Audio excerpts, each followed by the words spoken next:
오늘은 침례교도들의 믿음에 대해서 살펴볼 텐데요. 네. 칠판을 많이 쓰려고 그러니까 이렇게 앞으로 사이드로 쓸게요. 네. 우리 지금까지 이제 주도신학을 쭉 봤어요.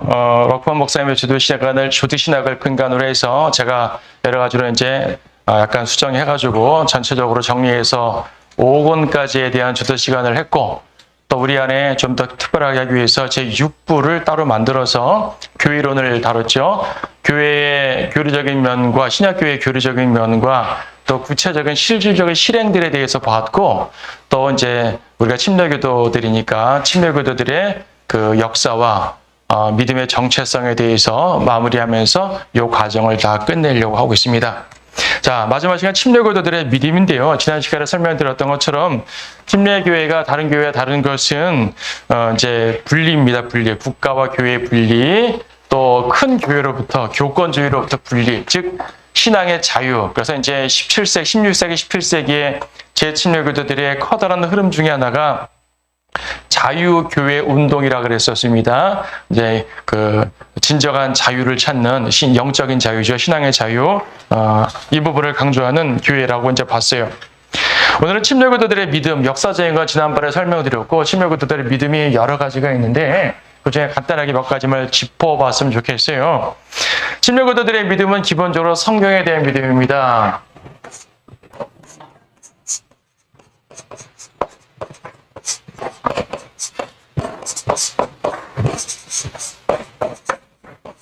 성경의 절대권이에요. 최종권이라고도 하죠. 최종권이라고 말하는 것은 언어 번역본이 좋다 나쁘다, 당연히 킹제임스 성경, 한글 킹제임스 성경을 최종권이 놓지만은 단지 이 성경의 최종권이다라는 어떤 객관적 진술만이 아니라 이 성경을 우리의 믿음과 실행의 실제적인 최종권위로 놓는다는 말이거든요. 우리가 최종권이라고 말하는 것은 약간 법률적인 용어예요. 1심에서 판단이 안 되면 2심에서 올라가고 2심 판단은 안 되면 3심 올라가잖아요. 마지막 권위로 결정을 주는 존재가 최종권입니다. 영적으로 말하게 되면 우리의 신앙의 생활과 교리의 모든 논쟁의 끝은 성경이에요. 성경에서 딱 정해주면 그게 무조건 맞는 거예요. 성경은 하나님의 말씀이니까. 그래서 최종권위, 절대권이란 말이 일종의 군사 용어일 수도 있어요. 무조건 하라면 하는 거예요. 전진하라면 전진하고 멈추라면 멈추는 것이고, 성경에 하라고 하면 하고 성경 하지 말라면 하지 마는 거예요. 이게 그리스도인들의 기본 믿음인데, 이렇게 말하면은 침례교도뿐 아니라 개신교도 다 이렇게 믿지 않겠어요? 종교개혁할 때 카톨릭은 성경, 교회, 전통 이런 권위를 짬뽕해서 말하지만 개신교회는 오직 성경만이다라고 말해왔지 않아요. 이렇게 말하면 침례교회랑 비슷한 거 아닌가라고 말할 수 있지만요, 현실적으로 다른 거죠. 이론적으로는 같아요. 오직 성경만이 최종권이다. 하지만 일단 변개된 성경이냐 바른 성경이냐 이거부터 차이가 날 뿐 아니라 개신교 개혁주의자들의 성경 해석 방법들을 보게 되면 성경을 문자적으로 믿지 않기 때문에 우리는 그들을 다 따를 수가 없습니다. 자, 이 부분에 대해서는 우리가 성경 특강에서 별도로 다뤘기 때문에 여기서는 자세히 다루지 않겠고요. 성경이 무오한 절대권이에요. 반드시 무오합니다. 성경을 100% 올바르게 믿는 거죠. 성경은 틀릴 수 있지만 우리가 교훈을 주는 거야 라고 믿게 되면 그 사람은 성경대로 믿는 그리스도인이 아닌 거죠. 실제로 수많은 개신교인들이 성경을 교훈으로만 보는 거죠. 역사적으로 약간 오류가 있어도 큰 문제 없어. 과학적으로 좀 달라도 큰 문제 없어. 하지만 교훈은 있잖아. 이렇게 말한단 말이에요. 아니요. 우리는 성경의 모든 면에서 믿음과 실행, 모든 면에서 최종권임을 인정합니다. 자, 이 부분은 별도로 다뤘으니까 넘어갑니다. 삼위일체 하나님에 대한 믿음이에요.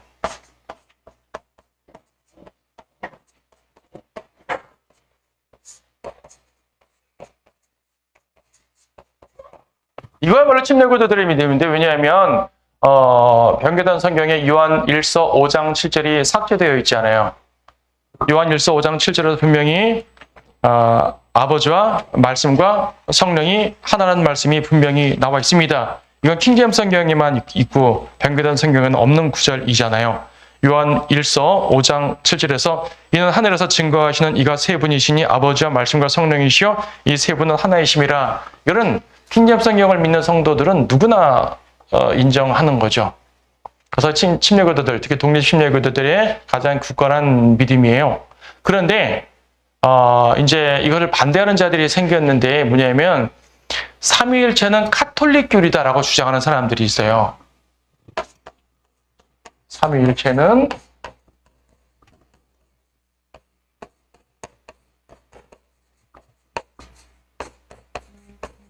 이렇게 주장하는 사람들이 많이 있습니다. 여화증이나 안식교처럼 전통적으로 반대하는 자들은 뭐 그렇다 치고 최근에 뭐 이렇게 주장하는 사람들 많이 생기는데 이게 상당히 오해거든요. 왜 그러냐면은 역사적으로 그런 일이 있었습니다. 300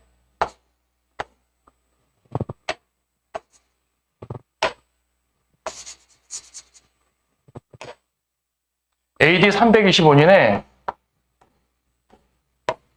니케아 공의가 생겼죠.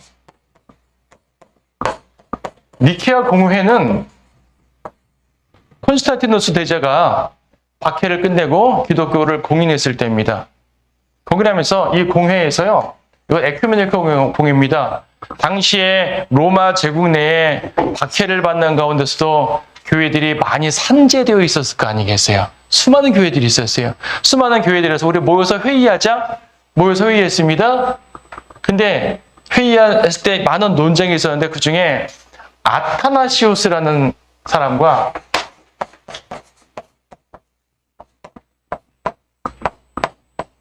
아리우스라는 사람이 있습니다.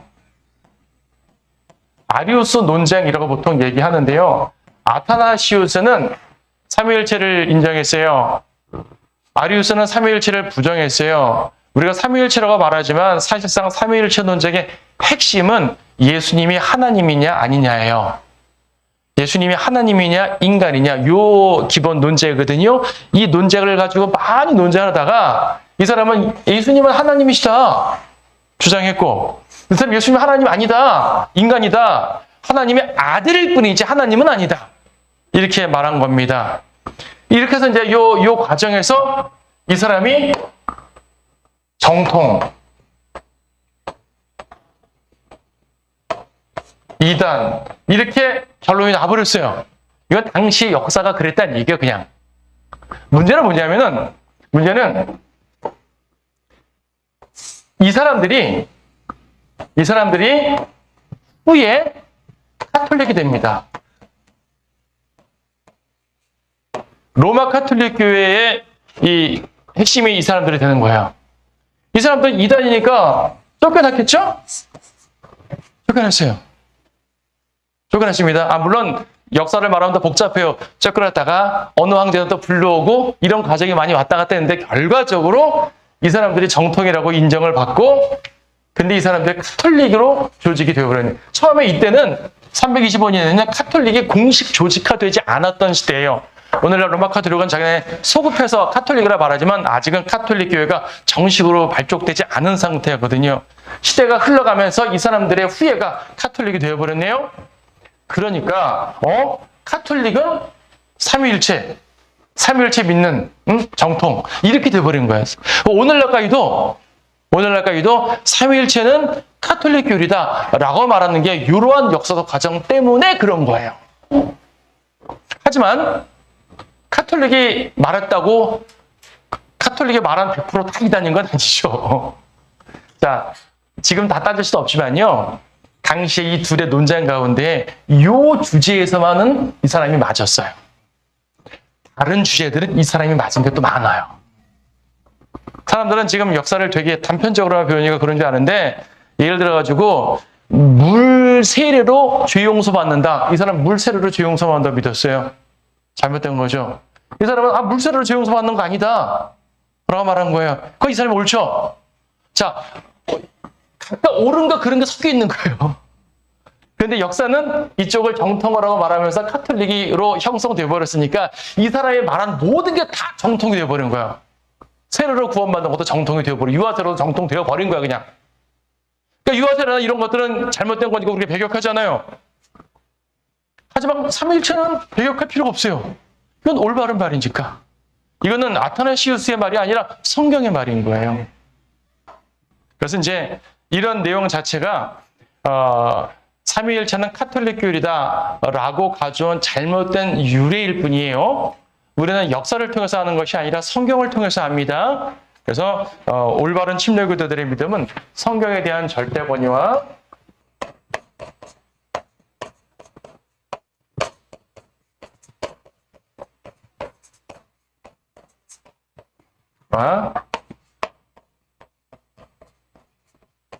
삼위일체 믿음이에요. 삼위일체 믿음이라 말하니까 뭐 성령이 어쩌고 뭐 이런 걸 다 복잡하게 말하는 것이 아니라 예수 그리스도의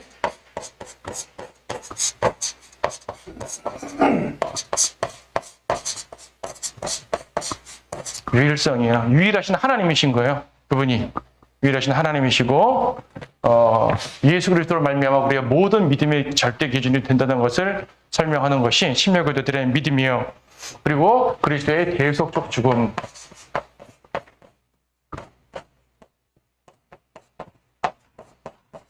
대속적 죽음. 여기까지 말하면 뭐 일반 개신교랑 큰 차이가 없네 라고 생각할지 모르겠어요. 하지만 그렇지 않습니다. 구원의 영원한 보장.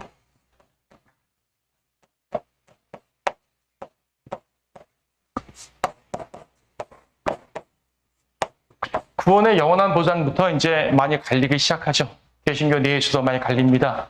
카톨릭은 당연히 구원의 영원한 보장을 믿지 않고 개신교 내에서도 구원의 영원한 보장을 믿지 않는 자들이 꽤 많이 있습니다. 장로교는 구원의 영원한 보장을 믿잖아요. 장로교의 공식적인 교리는 구원의 영원한 보장을 믿는다고는 하지만 현실적으로 대화를 해보게 되면 그분들도 구원을 잃어버릴까 되게 많이 염려하는 걸 많이 보는 것이죠. 어떤 분은 반만 믿어요. 구원은 영원히 보장된대요. 근데 휴거는 되지 못할 수도 있대요. 구원받으면 휴거도 되는 거죠? 그쵸? 그쵸? 그게 맞는 말입니다. 근데 내가 지금 죽으면 구원받을 수 있대요. 구원의 영원한 보장을 믿는데요. 근데 지금 예수님 오시면 휴거될지 모르겠대요. 내 믿음이 부족하대요. 뭔 말인지 이해가 안 되죠? 근데 그렇게 믿는 사람 상당히 많아요. 최근에 제가 알고 있던 어떤 분들도 그것 때문에 되게 고민하고 있는 거예요. 아무리 성경으로 설명해도 들을 때는 아멘하고 지나가면 또 아니고 다른 말 들으면 또 그때 귀 기울이고 지금 예수님 오시면 난 휴거 못 될 것 같아요. 내 믿음이 워낙 이상하고 부족하고 하니까. 우리는요. 그래 내 믿음 부족해요. 하여튼 우리가 구원받은 게 뭐예요? 나의 굳건한 믿음으로 구원받은 것이 아니라 내가 정말 절대적인 신뢰 안에 이런 강력한 의지로 구원받은 것이 아니라 예수님이 나의 죄를 용서하시기 위해 십자가 죽으셨고 난 그 피로 나의 모든 죄를 씻었고 그분의 속죄함을 믿고 그분을 영접해서 이 하나로 구원받은 거거든요. 여기에 큰 믿음, 작은 믿음은 없어요. 큰 믿음, 작은 믿음은 구원받은 이후에 내가 믿음의 생활을 할 때 필요한 거예요. 주님을 의지하며 나갈 때 주님을 굳게 의지하고 나가는 사람은 큰 믿음이고 주님을 의지하지 못하면 맨날 두려워하는 사람은 작은 믿음인 거예요. 구원받는 건 큰 믿음, 작은 믿음이 없어요. 예수님의 속죄 사역을 믿기만 구원받는 거예요. 그렇죠? 사람들 믿음 아니까 다 헷갈려하는 겁니다. 구원받는 믿음이 있고 구원 이후에 주님을 의지하며 살아가는 믿음이 있는 거예요. 이걸 구분하지 못하니까 모든 믿음을 다 구원에만 적용하고 내 믿음이 부족하니까 구원 못 받을 것 같다, 휴거 못 받을 것 같다 이런 말들 하는 거죠. 우리의 구원의 영원한 보장은 예수님의 단번 속죄를 믿음으로 인해서 구원을 받았고 한 번 구원받으면 내가 그리스도의 몸이 되어버렸기 때문에 그리스도의 몸 안으로 들어가 버렸기 때문에 구원을 잃어버리지 않는 것입니다. 책망은 받겠죠. 혼은 나겠죠. 징계는 받겠죠. 상급은 잃겠죠. 구원을 잃지 않습니다. 자, 전천후주의적인 믿음이에요.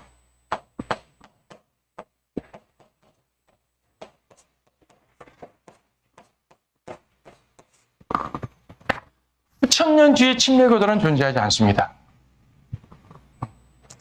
무천년주의 성경들을 믿는 사람이란 존재하지 않습니다. 성경들을 믿는 사람은 단지 킹제임스 성경을 사용한다라는 말만이 아니에요. 그것만 하는 사람 아닙니다. 미국에는 전통적으로 킹제임스 성경을 쓰는 교회들이 침례교도들이 아니라도 꽤 많아요. 하지만 그분들이 모두 바른 교리를 추구하는 것은 아닙니다. 그래서 성경들을 믿는 사람 아닌 거예요. 전천후주의. 전천후주의가 무엇입니까? 전천후주의는요. 우리 전천후주의 교리를 기본적으로 알잖아요. 구약시대, 신약시대, 천년왕국. 그렇죠. 자, 주님께서 재림하셔야지 왕국이 임한다. 이게 전천년주예요. 천년왕국 전에 재림하신다. 천년왕국 전에 재림하신다. 그래서 전천년주의인 거죠. 그렇죠. 천년 전에 재림. 이게 가장 기본이에요. 복잡하게 나눠지겠지만 이게 기본이라고요. 무천년주의는 왕국이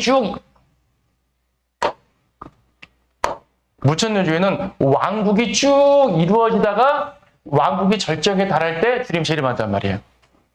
무천년주의는 교회 시대가 곧 왕국 시대예요. 무천년주의 개념에서는 십자가 이후부터 왕국이 시작된 거예요. 무천년주의들이 볼 때는 왕국이 쭉 시작되어서 왕국이 점점 발전된다는 얘기죠. 점점 교회가 확장되면서 점점 발전돼요. 그게 2000년일 필요는 없어요. 3000년일 수도 있고 4000년 될 수도 있는 거예요. 교회가 영영토로 발전한대요. 그러니까 어느 순간 주님이 오신다는 얘기죠. 이게 무천년주의고, 전천년주의라는 것은 세상은 점점 더 악해진다. 점점 악해지는 가운데서 돌이킬 수 없는 상황이 됐을 때 주님이 재림하심으로써 완전한 의의 왕국이 이루어진다. 이게 전천년주의죠. 자, 차이가 뭐냐면 제 이론의 차이 말고 관점의 차이라면서 관점의 차이. 전천년주의는요. 세상은 점점 악하게 된다. 이게 전천년주의의 관점이에요. 무천년주의는 세상은 점점 아름다워진다. 이게 무천년주의 관점이에요. 물론 교회가 이 역할을 해야 된다라고 말하겠죠. 그래서 교회의 사회 참여를 그렇게 강조하는 겁니다. 그래서 그러니까 뭐 천년 전에 재림한다, 후에 재림한다, 이것이 핵심이 아니고 이 관점이 핵심이란 말이에요. 관점이. 그러면 전천년주의자들은 뭐예요? 어차피 세상이 악해지니까 세상을 구할 수 있어요, 없어요? 우리가 못 구하죠. 그럼 우리가 할 일은 뭐예요? 교회의 사명은 뭐예요? 복음이요. 교회 사명은 복음인 거죠. 그래서 하지만 무천년주의자들은 사명이 뭐예요? 개혁이에요. 세상 개혁이에요. 이게 사명은 달라요. 물론 무천년주의자들 중에서도 복음 전하는 자들이 극소수 있긴 있지만 무천주의 전반적인 개념은 세상 개혁인 것이고 이게 우리랑 확 다른 겁니다. 전천년주의 내에서도 세대주의라 그러죠. 이 부분은 좀 복잡하고 한두 마디로 할 수 있는 건 아니고 이건 우리가 별도로 하나님의 경륜이라는 과목에서 자세히 다뤘으니까 거기서 보도록 하고요. 기본적으로 전천년주의적인 믿음이 우리가 믿는 믿음이에요. 침례 교도들의 믿는 믿음이에요. 그래서 주님께서는 곧 오신다. 이게 딱 2000년이 될지 2000년, 20년이 될지 2030년 될지 이런 약간의 유동성은 있어요. 그분이 정확하지 않아서가 아닌 거예요. 그래서 함부로 날짜 계산하고 그러면 안 되지만 기본적으로는 주님 오실 때가 다가왔다라는 것을 믿고 우리 주님을 기다리고 그래서 우리의 믿음의 생활, 신앙생활은 반드시 재림을 소망하는 삶이죠. 네. 지역교회 독립성입니다. 앞에 시작해서 말한 것처럼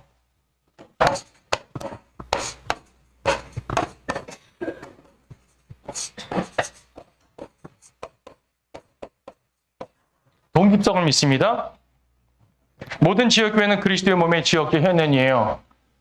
모든 지역교회들이 잘못된 교회 말고 올바른 교회들을 말하는 거죠.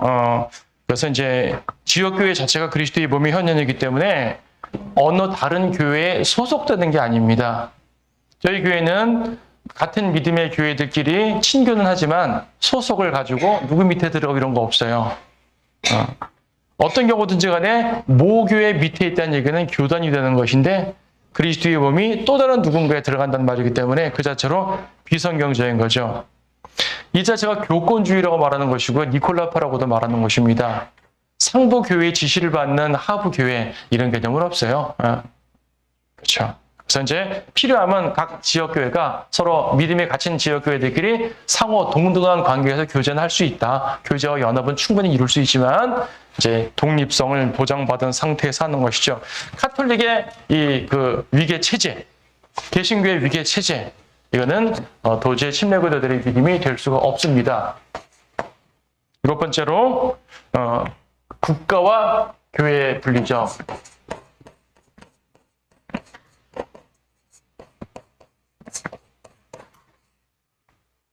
자, 국가와 교회가 분리됩니다. 분명해요. 국가는 교회에 타치하지 않고 교회는 국가에 타치하지 않는 것이 오랜 전통이고 이것이 올바른 거예요. 뭐 서로 타치한다, 타치 안 한다, 서로 협약을 맺었다 개념이 아니고요. 교회는 그리스도의 몸이고 국가는 세상이잖아요. 그래서 교회가 국가의 통제를 받지 않는다는 것은 교회라는 조직이 그 지역교회가 국가의 조직 속에 들어가서 어떤 정치적인 활동 속에서 영향을 주고받는 것이 아니란 말입니다. 교회법으로 세상을 다스려도 안 되는 것이고 국가의 법으로 교회를 규제해서도 안 되는 것이에요. 교회는 세상과 분리가 되니까.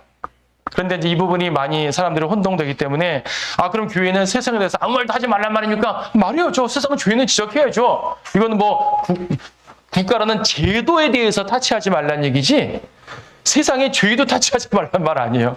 세상의 죄 지적하는 것이 당연히 이거는 선지자적인 임무로서 하는 건 맞습니다. 예. 다만 교회 국가의 조직, 옛날에 국가교회죠. 국가교회.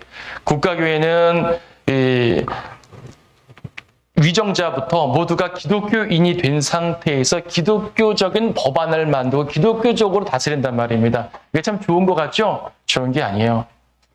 한편으로 좋은 것 같잖아요. 우리 대한민국이 기독교 법이 모든 이 위정자들이 그리스도인이 되어가지고 말입니다. 기독교적인 법을 만들고 얼마나 좋겠어요? 좋을 것 같죠? 복음 전파할 때 자유를 주고 얼마나 좋겠어요? 그럴 것 같죠? 아니요. 국가가 기독교화가 되면 국가가 종교화가 되게 되면요. 제도권 교회만 비호하게 돼요. 역사가 증명하는 바예요. 국가가 교회화가 되면 제도권 교회만 비호하고 비제도권 교회들은 거의 이단 취급당합니다. 우리나라가 만약에 기독교 국가가 된다. 그럼 제일 먼저 탄압받을 사람들이 첫째 신천지 같은 이단, 두 번째 독립친교회 같은 이로 성경 믿는 사람들이에요. 보장해요. 분명 그럴 거예요. 그래서 우리는 세상의 죄는 지적하되 세상 제도에 대한 타치하지 않습니다. 마찬가지로 교회 국가가 제도를 타치한다 그러면 우리가 뭐 기본 법령 속에서 움직일 수 있겠죠. 우리가 대한민국 사람이니까 기본 법령 속에서 움직이는 것 이상으로 타치한다 그러면 우리는 그렇게 안 하고 우리는 우리의 길을 가는 거죠. 지역교회 회원은 구원받고 침례받은 성도들입니다. 이거는 뭐 당연한 거죠. 이건 왜 이 말을 했냐면은 이 말 8번의 의미는 뭐냐면 당연히 구원받고 침례받은 성도가 교회 지역교회 회원이죠. 이 말이 나온 유래는 뭐냐면 태어나는 것만 가지고 교회 회원 되지 않는단 말이에요. 아이가 태어났다는 개념으로 무조건 교회 회원 되는 게 아니라는 얘기죠.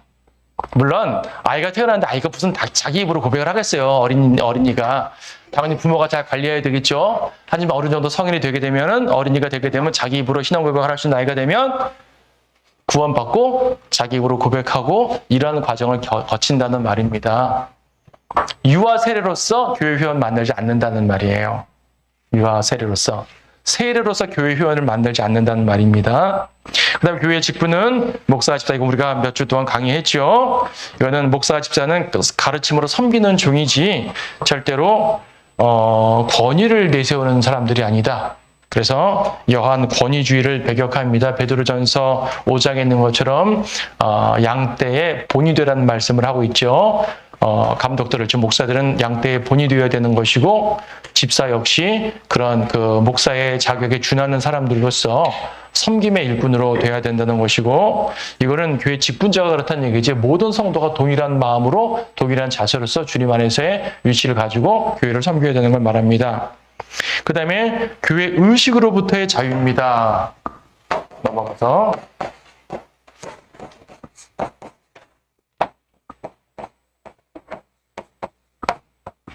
교회 의식들을 추구하지 않아요.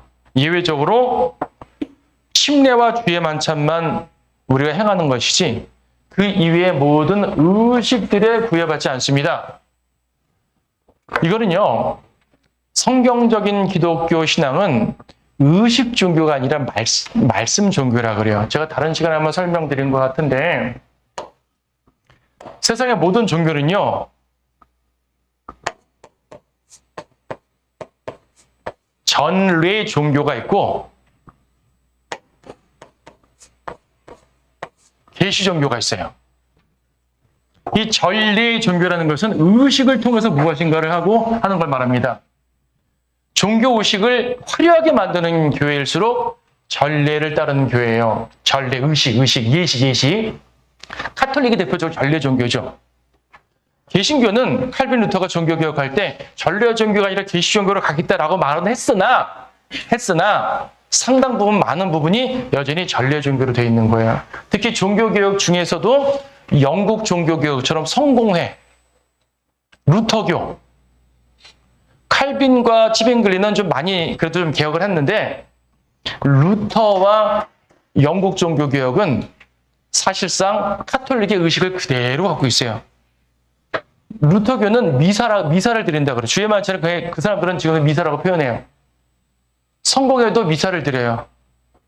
상징이라고 말은 하지만 미사를 드리고 있어요. 여전히 의식 종교예요. 근데 계시 종교는 뭐냐면은 성경 말씀 자체가 하나님의 계시다 이거죠.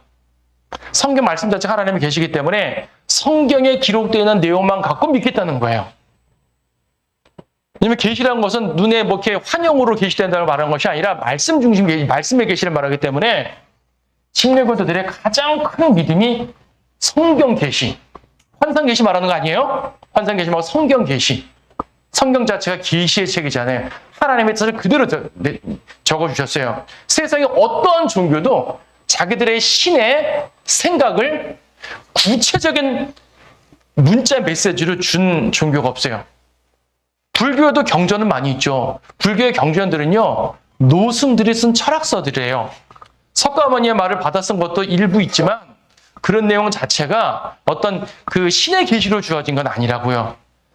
이슬람은 그렇게 주장을 하겠죠. 이슬람은 그렇게 주장하겠지만 그건 성경을 본떠서 만든 가짜식인 거니까 우리 인정할 수가 없는 것이고, 그러니까 신의 말을 문자 그대로 정확하게 논리적으로 이해할 수 있고 누구나 벗어 이해할 수 있고 따를 수 있게 만든 그러한 계시를 준 종교는 기독교 신앙밖에 없어요.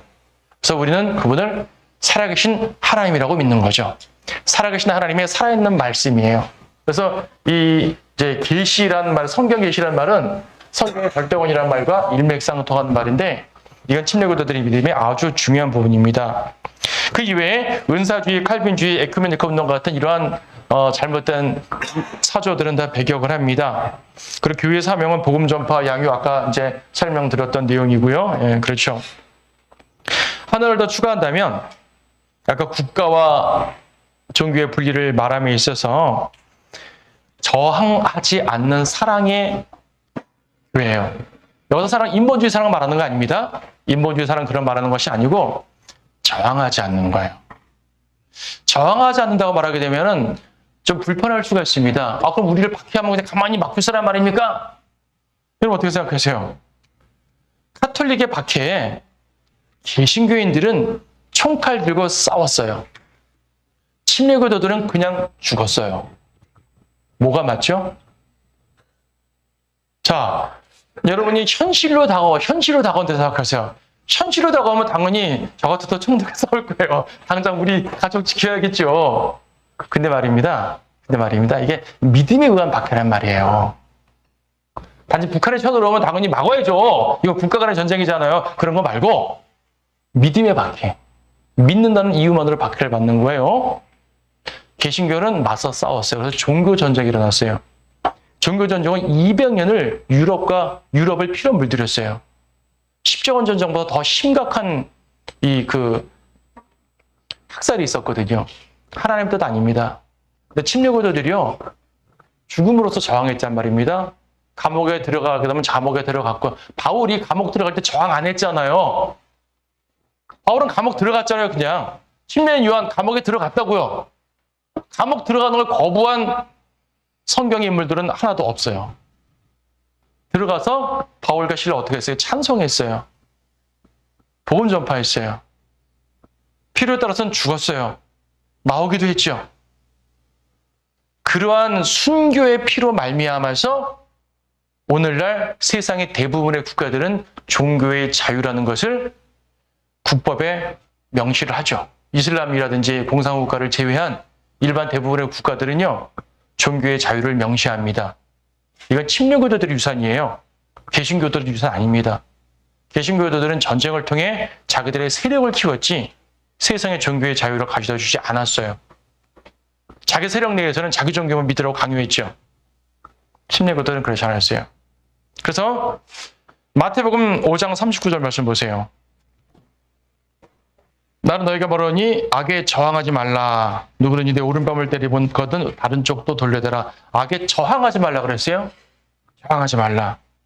근데 에베소서 6장 13절을 보세요. 6장 13절. 그러므로 너희는 하나님의 전신 갑옷을 입으라. 이는 너희가 악한 날에 저항할 수 있으며 또 모든 일을 다 이루기까지 서 있게 하기 위함이라. 지금 에베소서 6장에서는 저항하라고 말하죠. 마태복음에서 저항하지 말라 그러죠. 차이가 뭡니까? 차이가 뭐죠? 마태복음에서 말한 저항하지 말라는 것은요, 악한 자에게 육신적인 저항을 하지 말라는 얘기예요. 육신적인 저항하지 말라는 얘기고, 에베소서에서 저항하라는 얘기는 뭐냐면 영적 전쟁에 있어서 내가 굳게 서 있는 거예요. 영어 단어로 withstand라 그러는데 마치 뭐와 같냐면은 이 거대한 폭포가 흘러가는 그 거대한 물결 속에서 바위가 딱 우뚝 서 있어요. 거친 물결에 흔들리지 않고 굳게 서 있는 것. 이 저항. 이 저항은 하셔야 돼요. 세상의 흐름에 굳게 서 있어야 돼요. 떠내려가면 안 되는 거예요. 이 저항은 해야 돼요. 하지만 마태복음에서 말하는 그 레지스트, 저항하지 말라는 것은요, 육신적으로 싸움으로 저항하지 말라는 얘기예요. 신약 성경의 모든 사도들과 예수님과 그 모든 성도들은요, 전쟁으로 저항하지 않았어요. 침례교도들의 믿음이에요. 이쯤 되면 침례교도들이 걷는 길이 꽤 힘드네요. 좀 무섭네요. 우리가 이 시대에 태어난 게 감사하죠. 그럴 일 안 생기니까. 여러분 300년 전에 태어났으면 이거 실제적으로 겪었어야 됐습니다.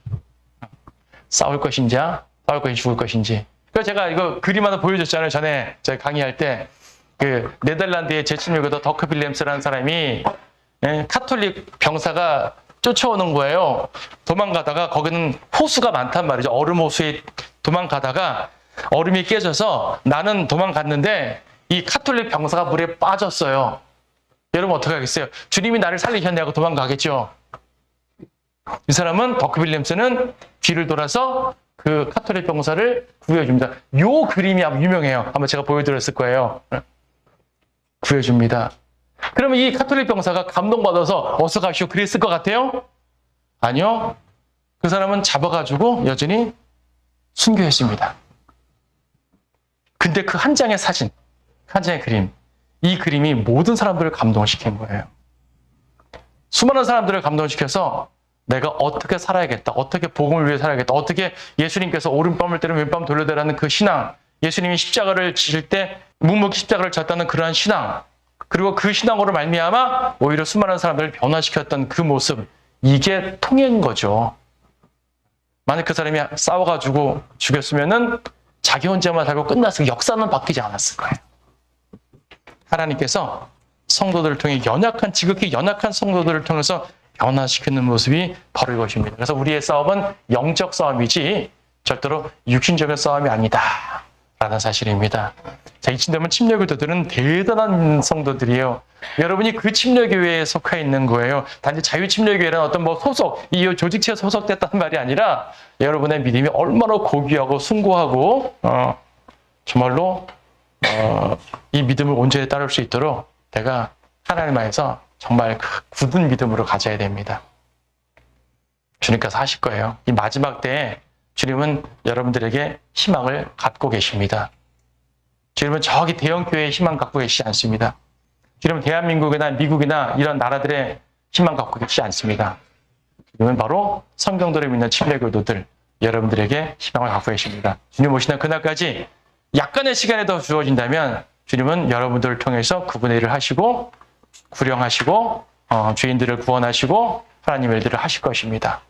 그런 믿음으로 우리가 이 과정을 잘 마치면서 믿음을 굳게 세우도록 하십시다.